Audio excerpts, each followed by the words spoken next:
My name's Christian Roberts. I'm 20 years old. I lived in Wilmington for 9 years of my life. I moved out to Arkansas, Little Rock, Arkansas, when I was about 9-10 years old.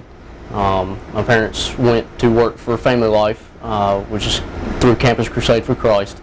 And we lived out there for about 5 years, and moved back to North Carolina to open up a bowling alley, and ended up, it's been now probably about 5 years since then, and bowling alley's doing very good.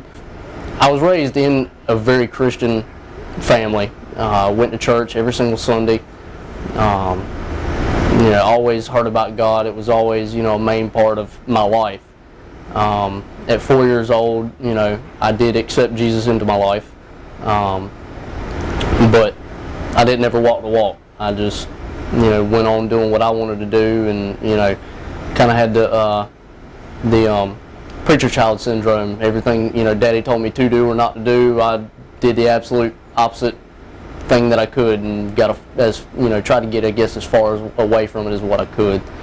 And I just, I didn't ever feel settled. I kept trying different things. When we moved back, to Wilmington, or to Brunswick County, I'd taken at age 18, which would have been my senior year in high school, I moved out of the house.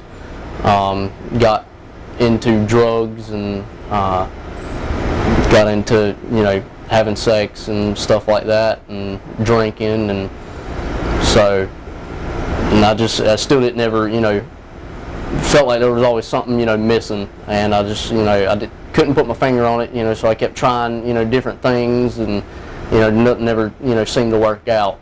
A few years, before that, I'd met a girl named Brandy in high school, and me and her had ended up becoming best friends and stayed like that, up until now.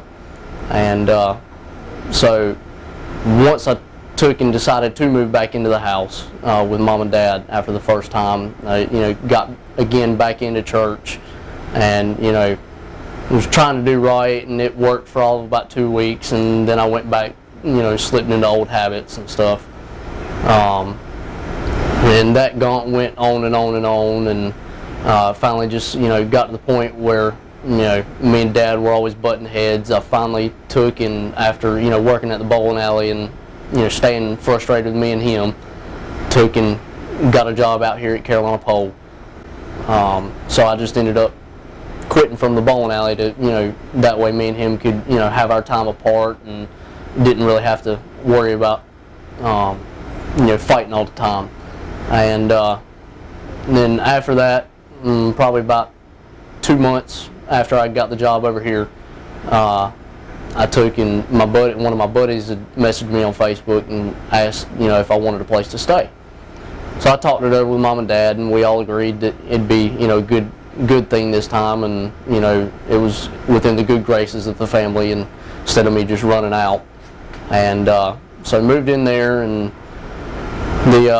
I'd been talking with Brandy. We lost contact, and before that, and about the time I got the job, we'd touched base again and started talking. And so once I got into my buddy's house, I took and I'd invited her over, and she was going to take, maybe stay 1 or 2 nights, something like that, and then go home. Well, it turned into, she ended up moving in with me.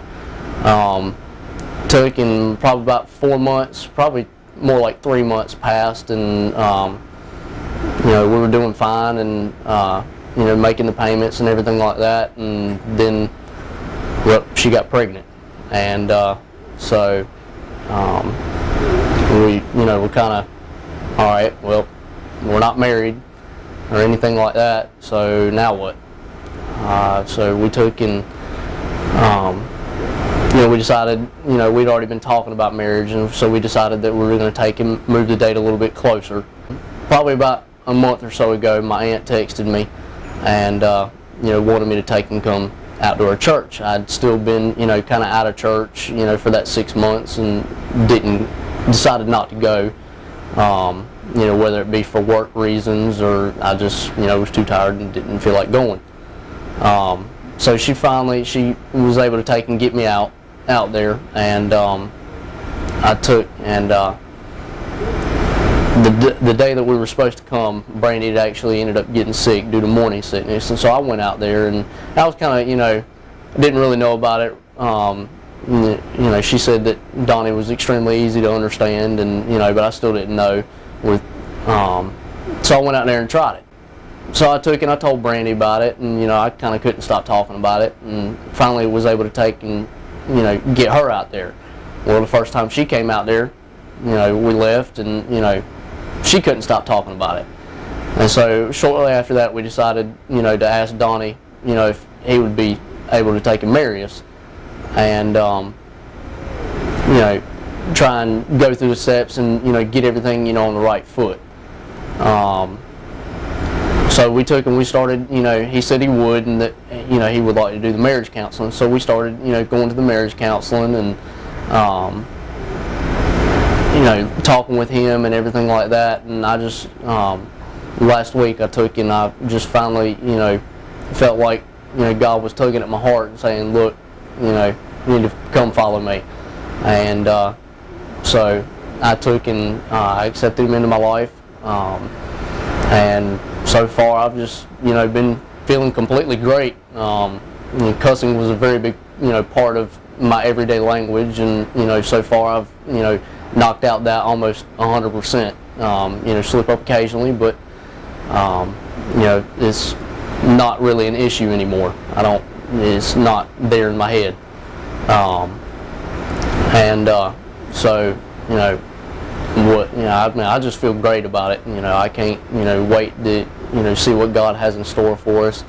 I cannot wait to see our beautiful little baby girl and be able to take and raise her up in church. This is Christian, and this is his dad, Rick. Christian is he's going through some tough years, and he's my cousin by marriage, and so I've got a chance to watch his life, and watching him surrender to the Lord last weekend just was an amazing thing, and I'm proud of you. I know your dad is, and so I'll hand it over to you. I appreciate that. Christian, you've been through a lot.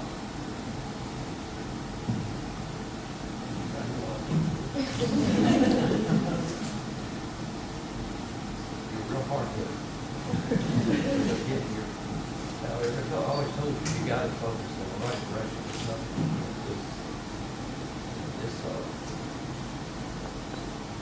It's a real privilege that you have asked me to do this.